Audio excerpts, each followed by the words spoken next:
Hello everyone, welcome back to Remote Academy. RCC में जितने भी क्लासेस हमने स्टडी की थी उसका क्वेश्चन के थ्रू प्रैक्टिस करते हैं, जिससे हमें ये पता चल जाएगा कि एग्ज़ाम में क्वेश्चंस आते कैसे हैं और उनको सॉल्व करने का तरीका कैसा होगा, कैसे अप्रोच किया जाएगा क्वेश्चन को जल्दी सॉल्व करने के लिए, और साथ ही साथ में रिविज़न भी होता जाएगा। तो स्टार्ट करते हैं पहले क्वेश्चन से। पहला क्वेश्चन है, the effect of creep on modular ratio is. Modular ratio का क्रीप पर क्या फ़र्क पड़ता है?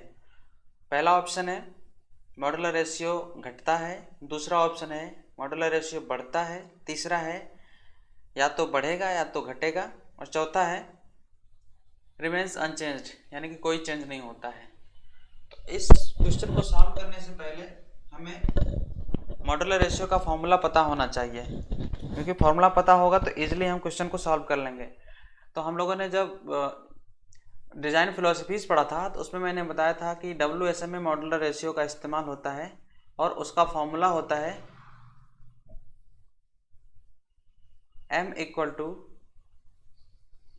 ES upon EC। ये पढ़ा था।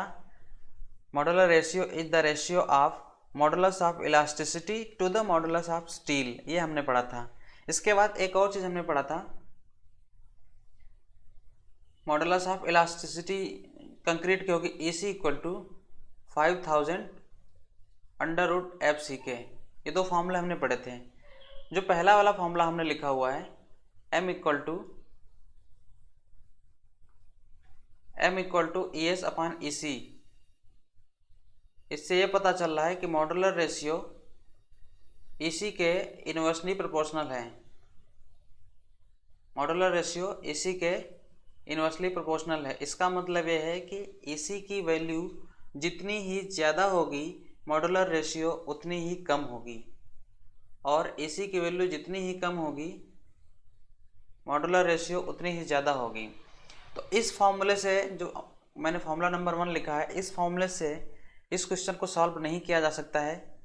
लेकिन इन्होंने कहा है क्रीप को अगर कंसीडर करें, तो क्रीप कंसीडर करने का मतलब मैंने बताया था कि अगर कंक्रीट में लॉन्ग टर्म इफेक्ट हम कंसीडर करें तो वहाँ पे क्रीप कंसीडर होता है। तो क्रीप कंसीडर करेंगे तो इसी की वैल्यू जो 5000 अंडर रूट FCK थी, अब हो जाएगी इसी की value EC equal to 5000 under root FCK upon 1 plus theta. Theta जहाँ है क्रीप कोफिशिएंट, तो ये थीटा क्रीप को ही दिखा रहा है, और यहाँ क्रीप को ऐड करने से हमें ये दिख रहा है फॉर्मूला नंबर 2 से कि EC की वैल्यू घट रही है, और EC की वैल्यू अगर घटेगी, EC यहाँ से दिख रहा है EC की वैल्यू इन्वर्सली प्रोपोर्शनल है M के, इसलिए हम ये कह सकते हैं कि M की वैल्यू बढ़ेगी। EC की वैल्यू घटेगी तो M की वैल्यू बढ़ेगी, और इस फॉर्मूले से पता चल रहा है कि लॉन्ग टर्म इफेक्ट या क्रीप का इफेक्ट कंसीडर करें तो EC घटेगा। इसलिए ऑप्शन नंबर बी जो है वो राइट आंसर है। Modular ratio will be increases due to effect of creep. ठीक है, पहला क्वेश्चन हो गया। दूसरा क्वेश्चन हम लोग देखते हैं। दूसरा क्वेश्चन है, the modulus of rupture of concrete gives. Option A direct tensile strength of concrete, option B direct compressive strength of concrete, option C tensile strength of concrete under bending, characteristic strength of concrete. Direct tensile strength को लिखते हैं sigma C T, sorry sigma, हाँ CT, ठीक है। और direct compressive strength को लिखते हैं सिग्मा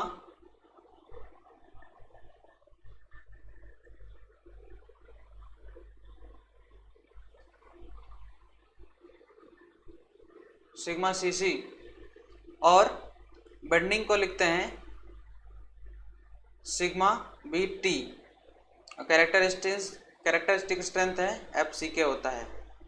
जो मॉडुलस ऑफ रप्चर होता है वो डायरेक्ट कंप्रेसिव स्ट्रेंथ होता है। अगला question, standard cube of a concrete mix are tested for compressive strength. which is observed to be 36 megapascal. Approximate flexural strength of this concrete according formula provided in IS 456 will be. IS 456 आप लोगों को पता है ये क्या होता है, ये हमारी कोड बुक है जो RCC और PCC के लिए डिज़ाइन क्राइटेरिया बताता है कि हमें कौन सी वैल्यू कैसे लेनी है और किस माहौल में क्या करना है। IS 456 2000 addition. क्वेश्चन देख लेते हैं। संपीड़न सामर्थ्य के लिए कंक्रीट मिश्रण में के मान घन की जांच की गई जो 36 मेगापास्कल है, यानी कि हमें कह सकते हैं कि FCK है। घन की जो स्ट्रेंथ होगी उसको FCK बोलेंगे, कैरेक्टरिस्टिक स्ट्रेंथ। FCK है 36 मेगापास्कल, यानी कि 36 न्यूटन पर mm स्क्वायर। और क्या दिया हुआ है, और कुछ नहीं दिया हो। फ्लेक्सुरल स्ट्रेंथ पूछ रहा है, तो फ्लेक्सुरल स्ट्रेंथ का फॉर्मूला होता है FCR equal to 0.7 under root FCK। ये फॉर्मूला होता है, ये फॉर्मूला याद होना चाहिए, फ्लेक्सुरल स्ट्रेंथ का फार्मूला है। इसकी वैल्यू अगर हम कैलकुलेट करें तो 0.7 अंडर रूट 36, 0.7 इंटू 6, इसके आंसर है 4.2 न्यूटन पर mm स्क्वायर। ये FCR की वैल्यू होगी। इस कैलकुलेशन के according option number B is the right answer, 4.2। Question आप लोगों को समझ में आ गया होगा। FCR ही फ्लेक्सुरल स्ट्रेंथ है जिसका फार्मूला हम लोग पहले पढ़ चुके हैं, पहले लेक्चर में पढ़े थे, 0.7 अंडर रूट FCK। अगला क्वेश्चन देखते हैं। अगला क्वेश्चन है what will be the approximate value of elasticity modulus concrete of strength 25 megapascal. यहाँ पे कंक्रीट की स्ट्रेंथ दी हुई है, यानी कि FCK दी हुई है। FCK है 25 मेगापास्कल, जिसको हम लिख सकते हैं 25 न्यूटन पर mm स्क्वायर। और पूछा क्या है, पूछा है मॉडुलस इलास्टिसिटी, EC पूछा है, EC। तो EC का फॉर्मूला आप लोगों को पता होगा, 5000 अंडर रूट FCK होता है। कब, अगर हम लॉन्ग टर्म इफेक्ट न कंसीडर करें तो। क्वेश्चन में दिया नहीं है लॉन्ग टर्म इफेक्ट है कि नहीं है, तो कैलकुलेट करने के बाद ऑप्शन से मैच कराएंगे तो पता चलेगा कि आंसर क्या है इसका। कल देख लेते हैं इसी की वैल्यू कितनी आ रही है, 5000 अंडर रूट 25, इसकी वैल्यू आ रही है 25,000 न्यूटन पर mm स्क्वायर। अब लॉन्ग टर्म इफेक्ट अगर कंसीडर करते तो वहाँ पे फॉर्मूला होता ECE का फॉर्मूला होगा 5000 under root FCK upon 1 plus theta. हालांकि थीटा से रिलेटेड, क्रीप से रिलेटेड कोई भी डेटा यहाँ पे नहीं दिया हुआ है, इसलिए हम इस आंसर को राइट मान लेंगे। Option number C will be the right answer of this question. Next question देखते हैं। What is the characteristic strength of M15 concrete. Characteristic strength उतनी ही होती है जितनी वैल्यू M के साथ लिखी होती है। M डिनोट्स मिक्स और ये वैल्यू डिनोट्स कैरेक्टरिस्टिक स्ट्रेंथ। ये आप लोगों का पढ़ा हुआ है, कैरेक्टरिस्टिक स्ट्रेंथ, जिसको FCK से डिनोट करते हैं। तो यहाँ पे आंसर जो होगा 15 न्यूटन पर mm स्क्वायर होगा। यहाँ पे mm और सेंटीमीटर ये सब ध्यान देने वाली बात है। न्यूटन पर mm स्क्वायर या मेगा पास्कल, इनमें आंसर होता है जो m के साथ लिखा होता है। अगला question, the permissible shear stress in concrete depends upon. Concrete का अनुज्ञेय अपरूपण प्रतिबल किस किस चीज़ पे निर्भर करता है। Grade of concrete and steel in compression, grade of concrete only, grade of concrete and steel in tension, या फिर percentage of steel in compression.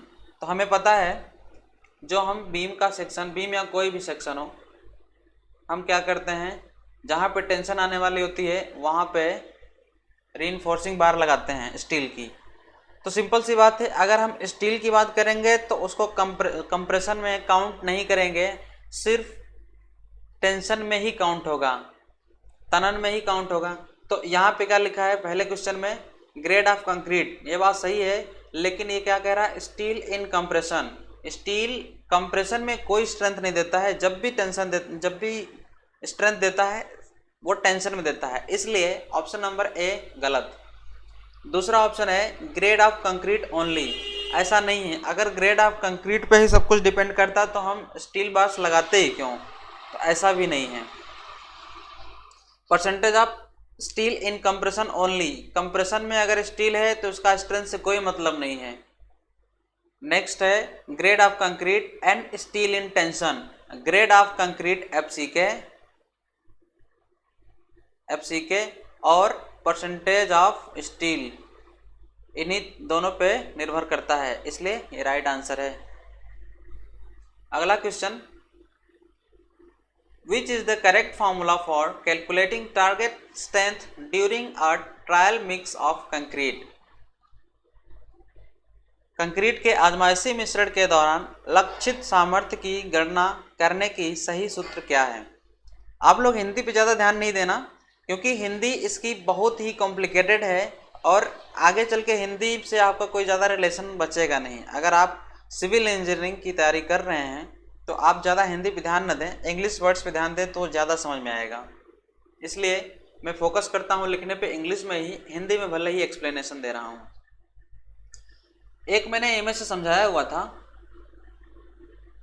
याद होगा, ऐसे करके था, ऐसे। तो यहाँ पे था टारगेट मीन स्ट्रेंथ FTM, और यहाँ से यहाँ तक जो था ये था FCK, ये वैल्यू। यहाँ से यहाँ तक की जो वैल्यू थी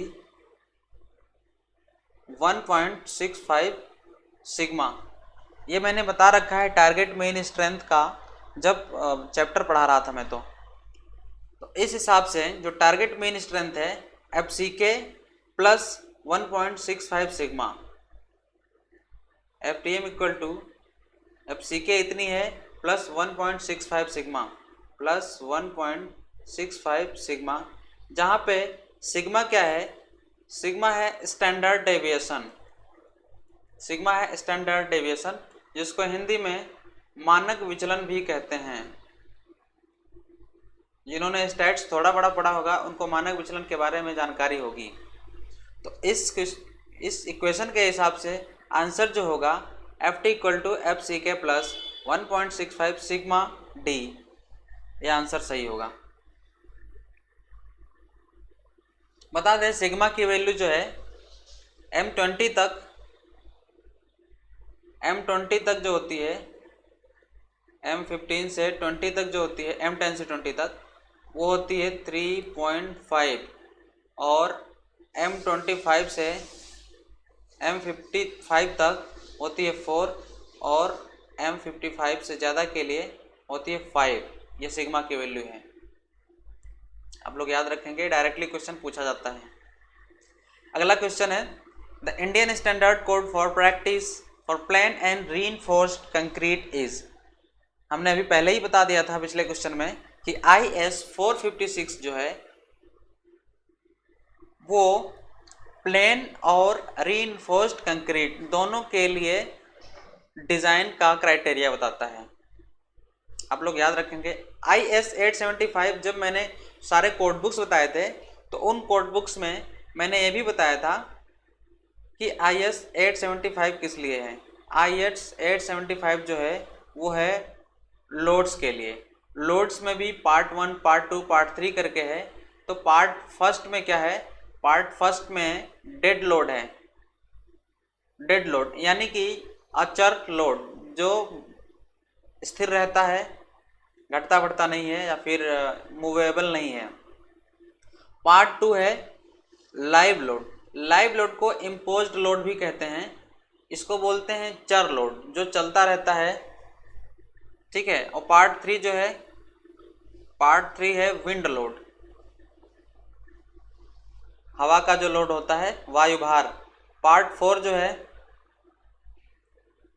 वो है स्नो लोड, बर्फ का, जो बर्फ का लोड है वो पार्ट 4 में डिस्कस किया गया है। किसमें? IS 875 में, IS 875 में स्नो लोड बताया गया है, बर्फ का भार, हिम भार जिसको हिंदी में बोलते हैं। और पार्ट 5 जो है वो है load combinations,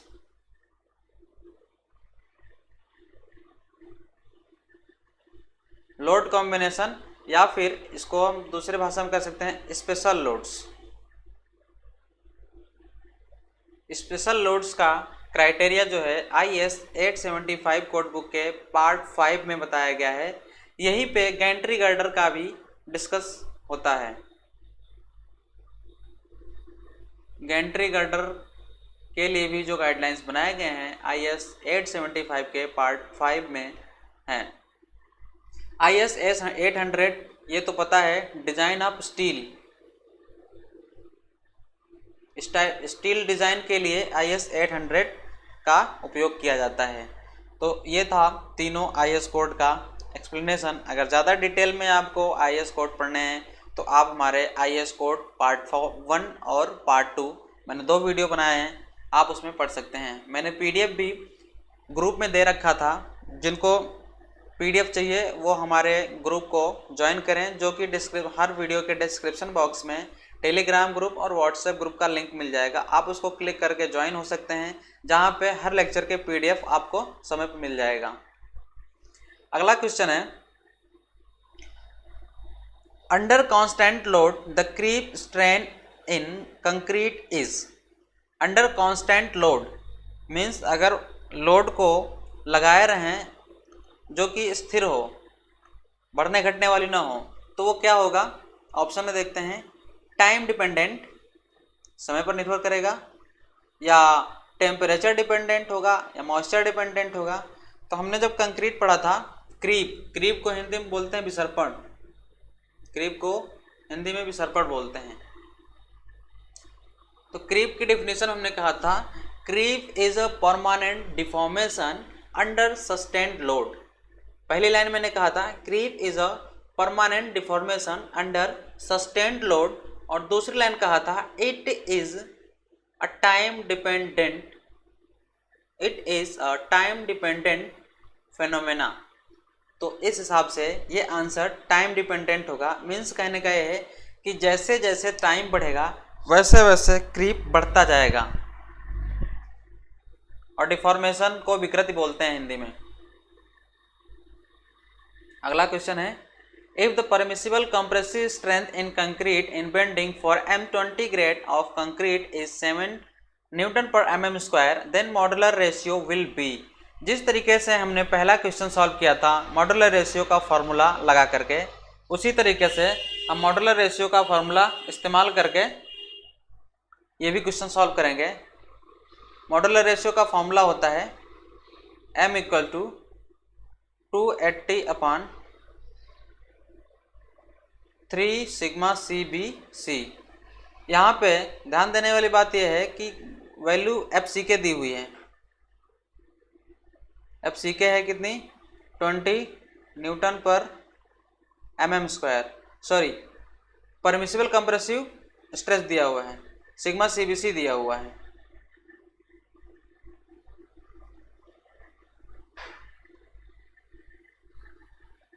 sigma CBC compressive stress in bending है कंक्रीट की, 20 न्यूटन पर mm² है, जबकि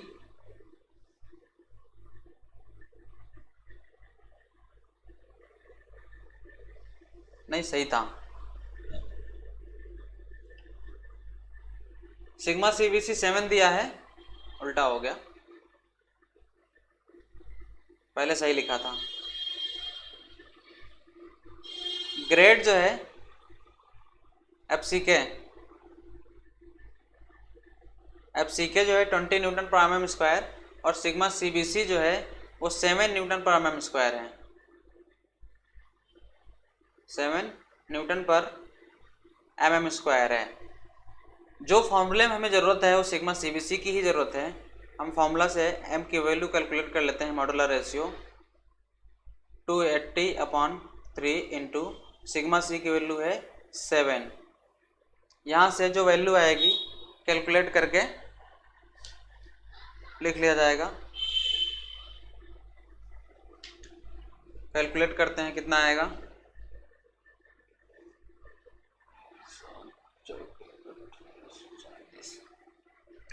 वैल्यू आ रही है 13.33।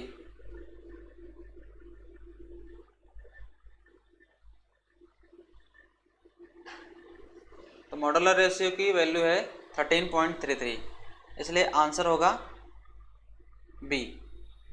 अगला क्वेश्चन देखते हैं।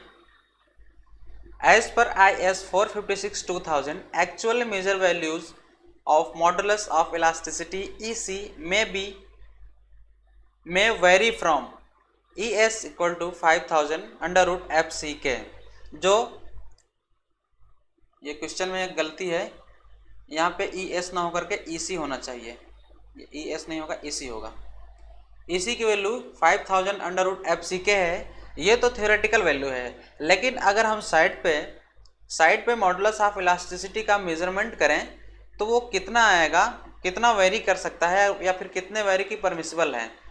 प्लस माइनस 20% से ज़्यादा वेरी नहीं करना चाहिए, ये ध्यान रखना है। अगर प्लस या तो जितनी वैल्यू ये कैलकुलेट होकर के इस फॉर्मूले से आ रही है थ्योरेटिकल वैल्यू से, उससे या तो 20% ज़्यादा हो या 20% कम हो तो चलेगा। लेकिन अगर इससे ज़्यादा अंतर आ रहा है तो कुछ न कुछ वैल्यू में प्रॉब्लम है, कुछ मटेरियल में प्रॉब्लम है। 20% याद रखेंगे। अगला क्वेश्चन है, according to IS 456 nominal mix concrete can be used up to which of the following grade. IS 456 के अनुसार नॉर्मल मिक्स कंक्रीट निम्न में से किस ग्रेड तक उपयोग करते हैं। तो मिक्स दो टाइप के होते हैं। पहला है नॉमिनल मिक्स और दूसरा है डिज़ाइन मिक्स। दोनों में डिफरेंस हमने बता रखा है। नॉमिनल मिक्स जो होता है वो लैब में ना करके साइट पे या फिर बिना किसी स्टैंडर्ड मेजरमेंट के करते हैं। और डिज़ाइन मिक्स जो है हम टारगेट सेट कर लेते हैं कि हमें इतनी स्ट्रेंथ चाहिए ही चाहिए। ज़्यादातर डिज़ाइन मिक्स जो है लैब में हम सेट करते हैं, बनाते हैं। नॉमिनल मिक्स साइट पे बनाते हैं, वहाँ पे हम जो स्ट्रेंथ सेट करते हैं कोई एक प्रॉपर स्ट्रेंथ नहीं होती है। हम रेशियो अपने मन से एज्यूम कर लेते हैं और उसी रेशियो में मिलाना शुरू कर देते हैं, जबकि डिज़ाइन मिक्स में प्रॉपर बैचिंग होती है और एक टारगेट लेकर चलते हैं। हालांकि क्वेश्चन पूछा है नॉमिनल मिक्स कहाँ से कहाँ तक होता है, तो M5, M7.5, M10, M15, M20, ये सब जो हैं ये सब नॉमिनल मिक्स के ग्रेड हैं। मीन्स इस ग्रेड तक हम नॉमिनल मिक्स का इस्तेमाल कर सकते हैं। लेकिन डिज़ाइन मिक्स की अगर बात करें तो डिज़ाइन मिक्स में हम M25 से लेके M55 या ज़्यादा भी, जितने भी ज़्यादा हैं वहाँ हम डिज़ाइन मिक्स ही इस्तेमाल करेंगे। नॉमिनल मिक्स तभी इस्तेमाल करेंगे जब वो M20 या उससे कम की ग्रेड हो। तो इसलिए राइट आंसर होगा option number C. Right option है option number C.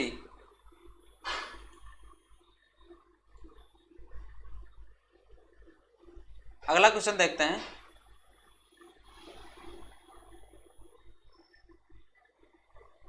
Minimum yield stress for Fe 415 is. Minimum yield का मतलब कितनी मिनिमम उसकी स्ट्रेंथ होगी स्टील की।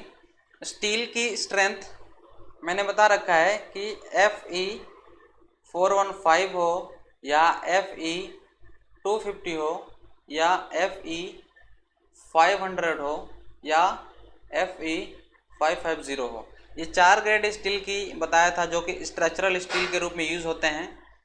इसमें से Fe 250 है माइल्ड स्टील। और बाकी के ये जो 4 हैं ये हैं HYSD स्टील, HYSD स्टील है, ये ध्यान रखेंगे। जितनी वैल्यू यहाँ पे होती है FE के बाद में वही उनकी मिनिमम यील्ड होती है। इसलिए क्वेश्चन में पूछा है FE 415 तो 415 यानी कि 415 मेगापास्कल उसकी मिनिमम स्ट्रेंथ होगी या मिनिमम यील्ड होगी। ये अगला क्वेश्चन है creep of a material is, एक सामग्री का विसर्पण क्या होता है। ऑप्शन देखते हैं, disappearance of deformation on removal of load, दूसरा ऑप्शन है टू बिकम ब्रिटल, तीसरा ऑप्शन है नॉट बीइंग डक्टाइल, चौथा ऑप्शन है continued deformation with time under sustained loading, भार बना रहने पर समय के साथ सतत विरूपण।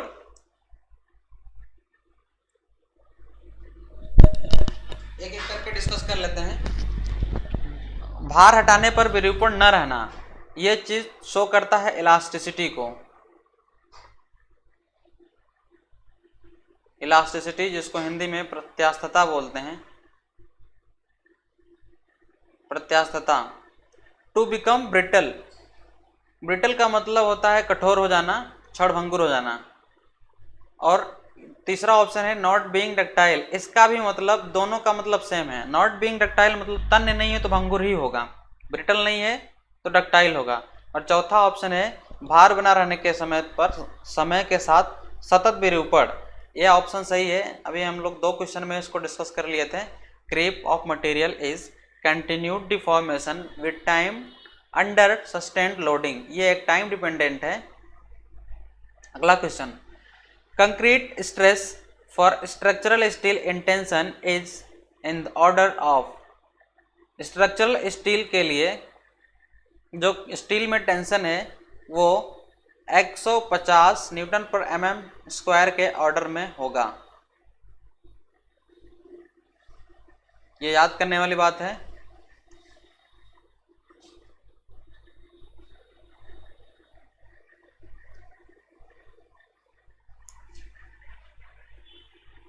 अगला question, modular ratio M of a concrete whose permissible compressive stress is C may be obtained from the equation। यहां पे कह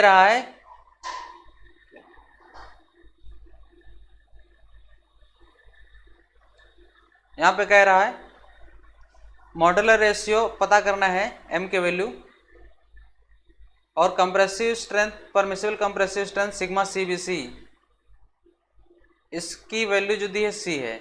हमने फॉर्मूला में पढ़ रखा है M equal to 280/3 sigma CBC। यहाँ से M की वैल्यू जो सिग्मा C की वैल्यू है 280/3C, ये वैल्यू। क्वेश्चन को थोड़ा घुमा के दिया है, यहाँ पे सिग्मा CBC को C से डिनोट किया है, इसलिए यहाँ पे आंसर होगा 280/3C।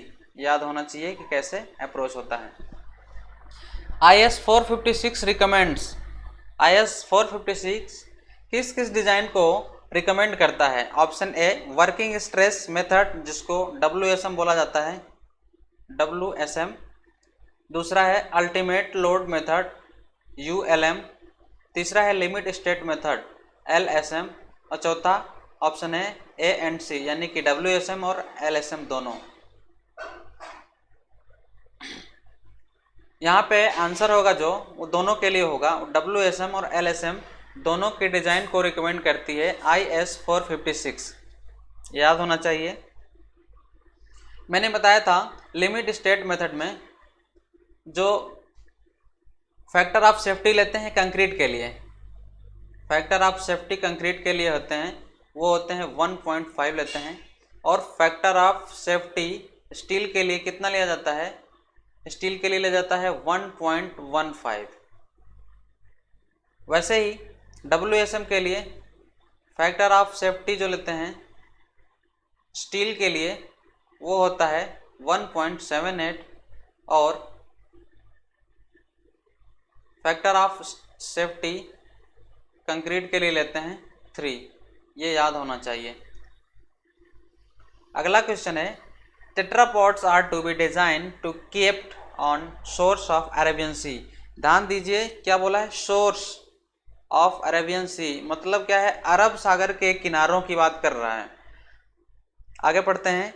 It is expected that these structures would face higher tides. दूसरी बात एक और क्या है, हाई टाइड्स मतलब ज्वार भाटा, समुद्री ज्वार भाटा जो आता है वो, for 70% of the time and low tides for remaining 30% of the time. The exposure class to be considered for these structures as per IS 456 would be. Hindi में भी पढ़ लेता हूँ, क्वेश्चन लंबा था। टेट्रापोड को समुद्र तट पर रखा जाने के लिए डिज़ाइन किया जाता है। उम्मीद की जाती है कि इन संरचनाओं का 70% उच्च ज्वार और शेष 30% कम ज्वार से सामना करना होता है। इन संरचनाओं के लिए एक्सपोजर क्लास पर विचार कर IS 456 के अनुसार क्या होगा। इसमें सीवियर वो कंडीशन दिया हुआ है, एक्सपोजर कंडीशन। मैंने 6 टाइप के एक्सपोजर बताए थे, mild, moderate, severe, very severe, extreme. आप लोगों को याद होगा, जिनको अलग अलग जगहों पे अलग अलग क्राइटेरिया थी। हमने बताया था माइल्ड स्टील जो होता है, जहाँ पे बहुत ज़्यादा एक्सपोजर ना हो, डायरेक्टली एनवायरनमेंट के कांटेक्ट में ना हो, वहाँ पे माइल्ड होता है। सीवियर जो होता है, एक बार वो चैप्टर में फिर से ओपन करके दिखा देता हूँ।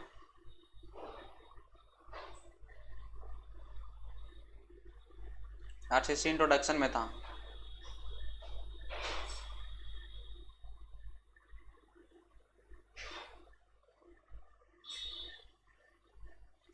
ये देखिए लिखा हुआ है, माइल्ड के लिए M15, मॉडरेट के लिए M15, सीवियर के लिए M20, वेरी सीवियर के लिए M20, एक्सट्रीम के लिए M25। ये RCC के लिए है। PCC के लिए, RCC के लिए 20, 25, 30, 35, 40 ये था। एक ये भी लिखा हुआ है, सीवियर में coastal water submergence, coastal water मतलब समुद्री। वेरी सीवियर में coercive fumes, aggressive salts. Extreme में देखिए ये टाइड्स आ रहा है, ज्वार भाटा जिसमें आता है। तो क्वेश्चन में अपने एक्सट्रीम ही पूछा गया है। जो अभी क्वेश्चन हमको मिला था, इस क्वेश्चन में क्या है, टाइड्स की बात किया है, वो भी 70% हाई टाइड्स में आता है, इसलिए यहाँ पे एक्सट्रीम कंडीशन होगी, एक्सट्रीम एक्सपोजर कंडीशन। जितना मैंने पहले पढ़ा रखा है सारे क्वेश्चन उसी में से पूछे गए हैं, और ये सारे क्वेश्चन किसी न किसी एग्जाम्स में पूछे गए हैं। अगला क्वेश्चन है, for concrete of grade M50 short term modulus of elasticity will be nearly. दो चीज़ें मैंने बताई थी, short term modulus of elasticity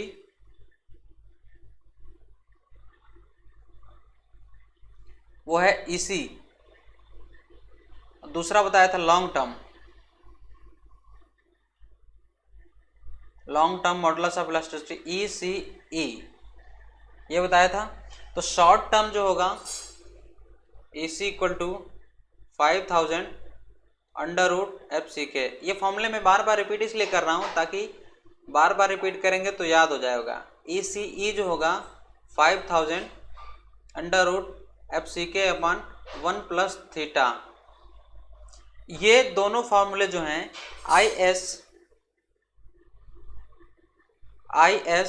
456 2000 के अकॉर्डिंग है। एक और IS कोड है 456 जो पुरानी थी, जिसको रिवाइज करके बनाया गया है, IS 456 1984। ये कोड क्या कहती है, जहाँ पे हमने 5000 लिखा है वो 5700 है। अब वो कोड रिवाइज कर दिया गया है, अब IS 456 2000 ही वैलिड माना जाता है, इसलिए हमें जो कैलकुलेशन देना होगा वो IS 5000 के अकॉर्डिंग ही, IS 456 2000 के अकॉर्डिंग ही देना होगा, और जो वैल्यू यहाँ पे रखी जाएगी 5000 ही रखी जाएगी। तो कैलकुलेट करते हैं, M50 का short term modulus of elasticity कितनी होगी, 5000 √50।